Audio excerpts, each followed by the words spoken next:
Welcome to the Sleep to Dream Analytics Explainer video, where better sleep starts with better understanding. Hey, welcome to the Explainer. You know that feeling? It's 3 a.m., you're just staring at the ceiling, and your mind is absolutely racing? Well, we've all been there. And today, we're going to dig into that powerful and, frankly, vicious cycle between anxiety and sleeplessness. It really is that classic chicken and egg question, right? Is it the anxiety that's causing the sleepless nights, or are those sleepless nights just pouring fuel on the fire of our anxiety? Well, the tough reality is, for millions and millions of people, it's actually both.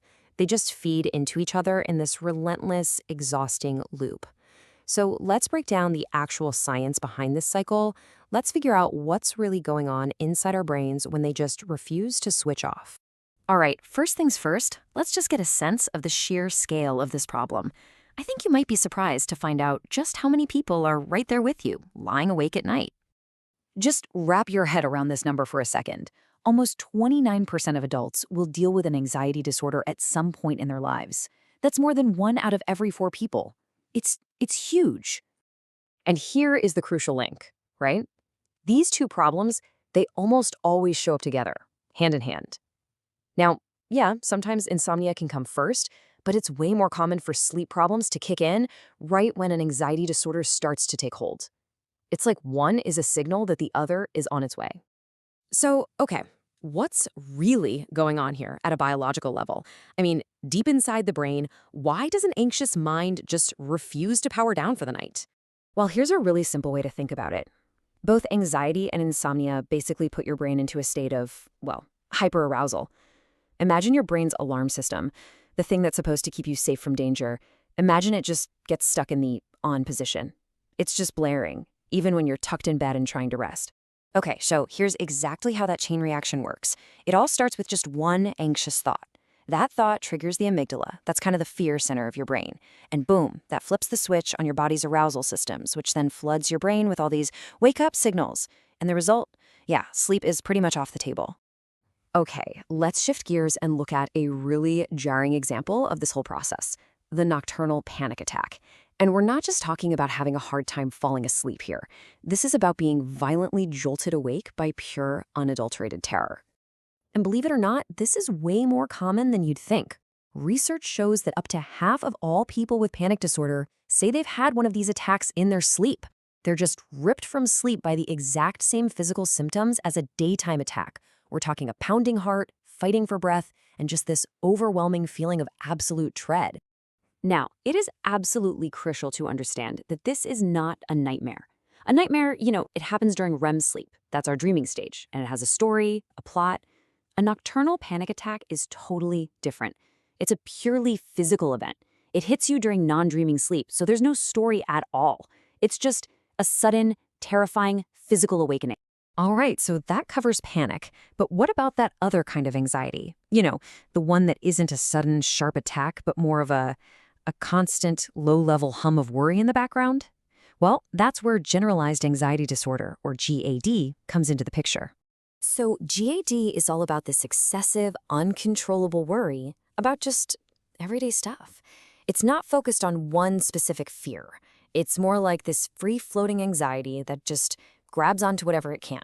Your job, your health, your family, anything and everything is fair game. And if you look at the official checklist doctors use to diagnose GAD, it's right there in black and white. Right alongside things like restlessness and fatigue, you'll see sleep disturbance. And this is so key. For GAD, having trouble sleeping isn't just a side effect, it's a core, fundamental part of the diagnosis itself. And here's how you can tell the difference. It's all about what you're actually worrying about when you're lying there in the dark.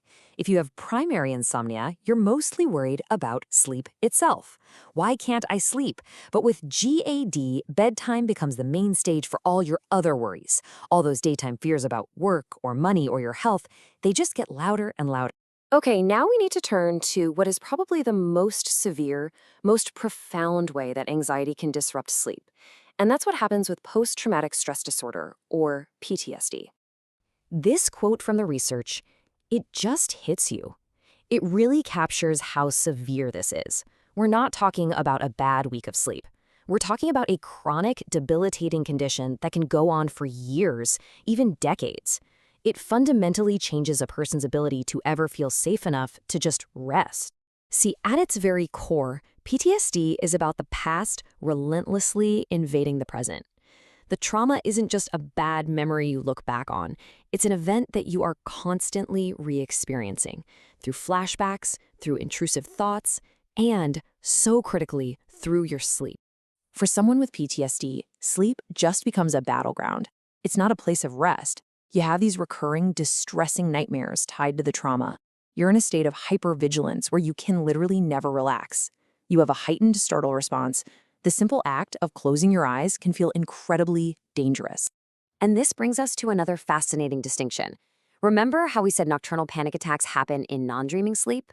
Well, with PTSD, the hallmark disruption, those awful trauma-related nightmares, they are directly linked to problems in REM sleep. The dreaming stage itself is where the trouble is. So, we've seen how all these different forms of anxiety leave their own unique, destructive fingerprints all over our sleep. The big question then is, what does this mean for actually breaking the cycle? How do we find a path to treatment? And this is really the big takeaway from all of this. The relationship goes both ways. For so long, doctors saw poor sleep as just another symptom of anxiety. But now, the evidence is overwhelming that we have to treat the sleep problems directly. Improving your sleep isn't just a nice side effect of getting better. It's a core, essential part of managing the anxiety disorder itself. This really sums it all up beautifully. Panic disorder hits during that non-dreaming NREM sleep. GAD attacks your ability to get to sleep and stay asleep in the first place. And PTSD hijacks your dreaming, REM sleep. You can see how each one targets a totally different part of the night. And that really leaves us with a final, powerful thought to chew on. If fixing our sleep can directly help fix our anxiety, what does that really tell us about the power of rest? It suggests sleep isn't just some passive thing our bodies do to recharge. It's an active, absolutely essential process for our mental and emotional well-being. And it kind of makes you wonder, what else is a good night's sleep truly capable of? Thank you for watching the Sleep to Dream Analytics Explainer video. We hope you sleep well and dream easy.